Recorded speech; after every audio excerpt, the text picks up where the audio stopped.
Hey, hi everyone. Thanks for joining and having me today. So, I'm Shivani, product designer and a Web3 enthusiast. So, how I started into this space was I started designing bounty projects with Super Team DAO. So, Super Team DAO is a community of operators, devs, and angels working on promising Solana projects. So, no one asked for a history lesson here, but yeah, here it is. With each internet evolution, there has been a fundamental differences in the way people use the web and therefore how design for users was done. So everyone seems to be talking about blockchain. More importantly, it's on radar of huge companies, and we know where there's money, there's traction. So Web3 is a word that is talk of the town these days. With new technologies in progress, Web3 stands out as the next big thing. But how design, especially UX, fits into this equation? What do these two terms mean, and can one exist without the other? Well, want to know more? I'll take you further in the talk and tell you on designing some more tips in a Web3 way. So, before that, now let's see how the evolution of the web happened. So, Web 1 was characterized by users being passive consumers of content. There were limited creators, and pages were designed in static environment. Web 2, also known as the internet largely, is characterized by heavier user participation, interaction, and personalization. Web 3, also known as what's everyone hyping up, is the next phase in the evolution of the web that's combination of multiple technologies, including blockchain, to create a web that is open, trustless, and safe. So for the next few minutes, I want you to see like how we can see how design or UX will be basically taking us ahead. Maybe you're thinking like, tell me how can I improve the design of my product, or is it deciding on the precise angle of the gradient or the corner radius of my buttons, or is it choosing the right item in the food pyramid to name my product after? For the record, we are over indexed on sweets with almost no carbs. Say something about the state of Web3 as a whole. So, no, not exactly those, but yes, I will be sharing some tips for designing better Web3 products. So, for the next few minutes, I want to challenge you to zoom out from your specific product interface and think with me as a human of Web3. All the messy transactions, channels, discourse, decisions that we individually and collectively experience. In Web3, we think, we do, here, and have potential to build things a bit differently. So yes, we know the new industry can seem daunting. And the problem that we have is, it's more around the new terms, the new abbreviations, or the jargons that are floating around. There is so much talk surrounding Web3, but only a little understanding. And that's why, because the culture is primarily motivated by fear of missing out of movement, fancy terms, and hype. And so people are inclined to join this trend despite having little to no understanding of it.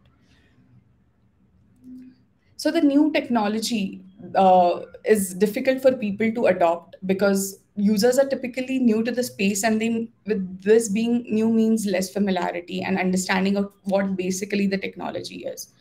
So this is the part where the UX comes into play to literate the users, guide them. And through this, we know like we're performing any actions when there's a case of instructing users. There are high chances that you are overwhelmed with a lot of information that pours in uh, user experience. And there's a whole new lingo that's floating around when it comes to Web3. There are so much signaling on the Web3 community with Web3 airdrop tokens, metaverse, gas. So, what do these terms even mean? Sure, I could just Google them to know what their definition is, but what's in it for me as a designer? Most people still have no idea how it can improve or provide value to their lives. So, the challenge for us as designers is to hide complexity in Web3 products and focus on what really matters to our users. So, yes, we have the problem in Web3, and that's mass adoption. Throughout summer, I happened to attend Solana Hacker House Avalanche Summit. I learned about awesome projects built across the space and amazing builders powering it all. But there was one thing that was missing and had often been missing. And when I tried to objectively look at the products in the space, is focus on mass adoption. People's anchors are set, their mental models are formed, and most importantly, their expectations have reached all times high. So, simplification is the key to mass adoption. So, Web3 requires a non savvy internet user to understand things that go beyond the scope of a lazy buyer. Like, what is gas? How do I transfer my crypto into MetaMask or any other web wallet? Or where should I store the keys to my web wallet? Which web wallet should I use? How do I know if my bid is successful or not? And so on. Often, words like decentralization and open source can instill a sense of false security into users that blockchain is impenetrable. We are in the early adoption phase. There are three big barriers right now. First, being the onboarding experience. Wallets are not that easiest to navigate. Second, the transaction fees are high for chains like Ethereum. Although innovation is well underway in this space with chains like Solana and Polygon. And third, there is no central authority. Yes, this is one of the best part of Web3, but something users need to get accustomed to. You can't call your bank or a credit card provider and ask them to void a transaction. So when it's gone, like it's really gone. So adoption is easier when I, as a user, can use the decentralized applications easily and quickly. And this how the design plays an important role to uptake and the adoption of the Web3. As most users will be onboarded into the world of blockchain through the apps, how they journey through this technical space can be heavily hindered and supported by design. Now let's tackle about Web3 design. When something is new in the market, it's comparatively difficult for people to trust. And guess what? If it involves finances part, then all the best, because the cause is worse now. Like, wait, maybe don't lose all hope in it, but UX is still there. Gone are the days when big giant companies used to show only the data that they wanted to show. The world is going to be more honest and transparent in the upcoming times. It's time to build the relationships based on transparency. And the good news is the design process is the same. If we don't design with equity in mind, we are going to create a system that perpetuates inequalities from Web 2. So during its early stages, it's important to or best to keep the look and feel of your Web3 apps familiar as in similar to the Web 2 products in order to get more people onboarded. In Web 2, our identities are tied to some centralized provider, which almost always require users to hand over their personal and confidential information. Examples of such identities are your Google account, your Facebook, Twitter, etc. In Web3, you simply link your wallet to a decentralized application to be able to interact with it. And unlike Web 2, authentication methods, wallet addresses are pseudo anonymous by default. Increasing scams are making people anxious of losing their assets by accidentally connecting to wrong websites. Reassure them about the permissions you need and show your contract audits or social proofs.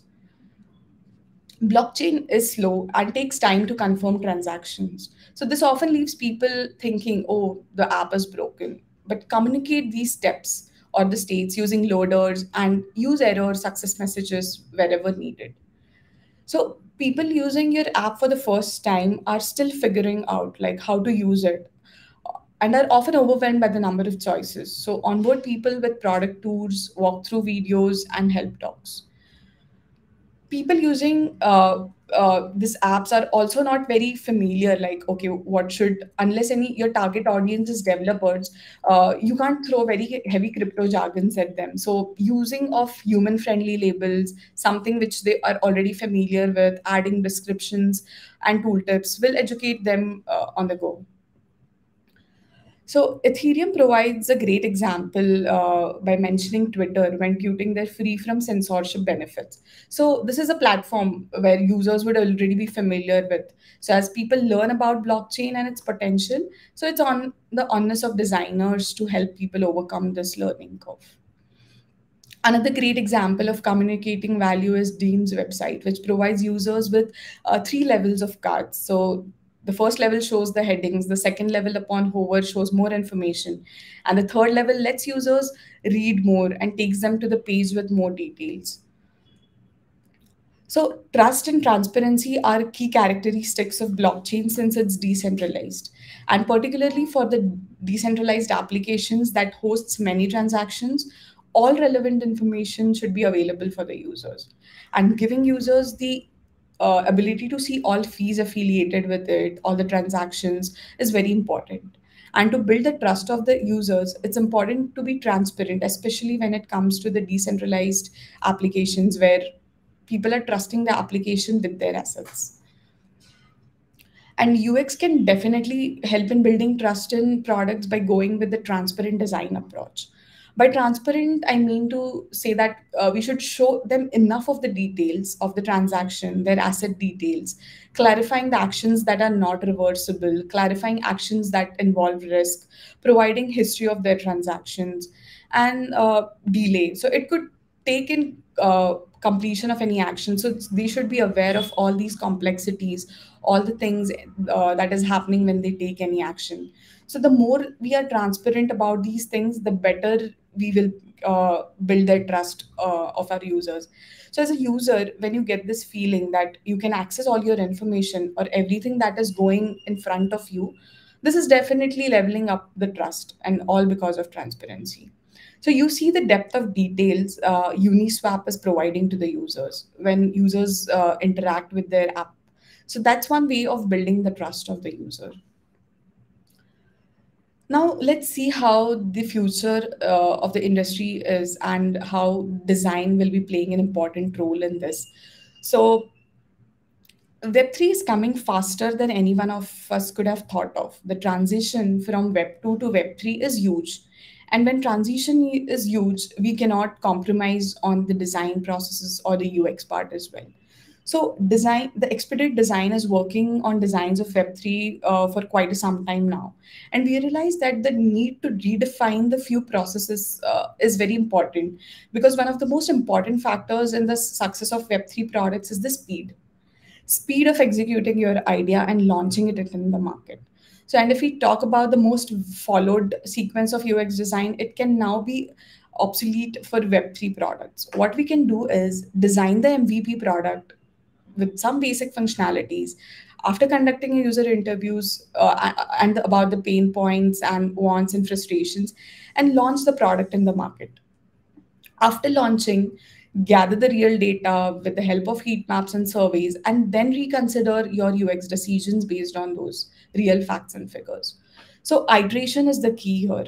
I know it'll take time, but eventually it will be able to achieve the mass adoption of this new technology with help of UX.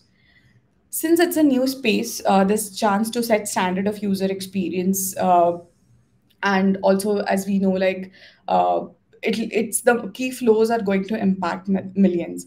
So whether you agree with this vision or not, as builders of Web3, it's crucial to formulate that vision of a world you would like to live in.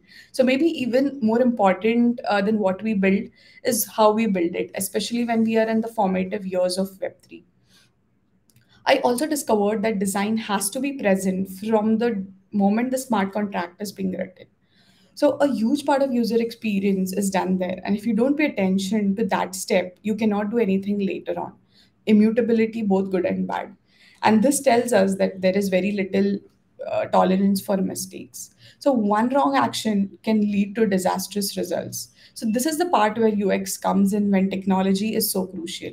So you must give users enough understanding about the action they are taking and give the margin to cross-check the action being performed. So, double confirmations, warning alerts can help reduce these mistakes. Let's consider an example of wallet creation. If you lose the seed phrase, all the money in it has gone and there are zero chances of recovering your account. So, do you see how crucial it is? A huge impact and amount of losses that has been happened. It could have prevented by just putting thoughts while designing the experience of the product. So some examples of double confirmations and warnings, even if one has to compromise on the UX because the real assets of people are involved in this. So the deliverable is always the user-facing product and not a technical or a smart contract or a backend product. So this is not the product, this is the product.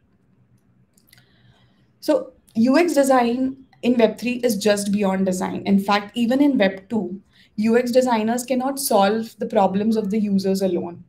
Through the design, they are collaborating with developers, product managers, and also it's the product that a user loves. So in Web3, the attention will be the user, because the user will be actually the key part of the product. Hence, what will matter the most is the actual incentives a platform is providing. For example, lower gas fees, high transaction speeds, more return on investments, and etc. So, if we actually want to make this technology easier to understand and increase its adoption, then the designers, product managers, developers must work together so that they can be on the same page in the thing that a designer is designing is technically feasible or not. And if it's not possible, then how can we find a middle ground for it? In the end, it's about making the combined efforts in one direction. Designers are playing an important part in the future of blockchain technology. For those of us familiar with user centered design, this is not much more complicated than knowing your users. The way we are is the result of our surroundings, and our surroundings are just but different in Web3. To sum it up, the days are not far from where the most of applications that we are using in our daily lives might be shifted to Web3. So more value will be provided to the users for the contribution. So there is so much going on in the world of Web3, and people might not be ready to adopt the changes that are on their way. So user experience can play a huge role in making people ready for this change. By not making the changes look so huge through design, so we have a very good example recently came up with by Polygon. So they launched their Finity, a first interconnected system of elements. So that is a design system that will allow teams to quickly prototype, launch, and scale their products without compromising on aesthetics and usability. So you see how people have started thinking about the Web3 design world. So not too late. It's a good time to start thinking in the Web3 way. We are at the early stages of a very truly decentralized internet. There are more and more decentralized services and tools and technologies that are appearing on the horizon. And I believe that UX design will play a pivotal role in bridging the gap between our centralized internet and the new decentralized technologies. So let's see how the journey goes. So thank you everyone for having me today, and I hope you walk away with some interesting learnings from my talk. And if you have any questions, feel free to DM me on my Twitter handle or also on the Slack community channel. So yeah. Excellent. Thank you very much, Shivani. I always like the kind of the bigger challenges of something brand new. It's always kind of so daunting. You're trying to sell a Correct. product as well as educate people, which is Yeah. very, Correct. very challenging. Yeah. So as Shivani said, if you have any questions, please feel free to write them in on whichever platform you're watching this Yeah. on, and I'll put those questions through to Shivani. Yeah. But I'll kick off, and I guess it might be a slightly controversial one, but I'm very guilty of this where I see a technology and I think, oh, that would be great. And then I start looking for the problem versus Exactly. starting with, from a design perspective, you start Correct. with the customer problem and Yeah. then figure out how to solve it. So is Web3 an example of we're starting, as you mentioned, like it's the blockchain, it's all of these kind of Yeah. amazing technologies, but are we Correct. trying too hard to find a problem starting with the technology? Or can you give me some examples of technology or products that are really kind of innovative and solving customer problems? So yeah, it's also about the technology, like your first point which you mentioned. So yeah, it's about the technology. There are some challenges. So it's not like we are starting our design and then we are doing the coding. So it's also about we are first doing the smart contract. So smart contract is nothing but the code which is being written in blockchain.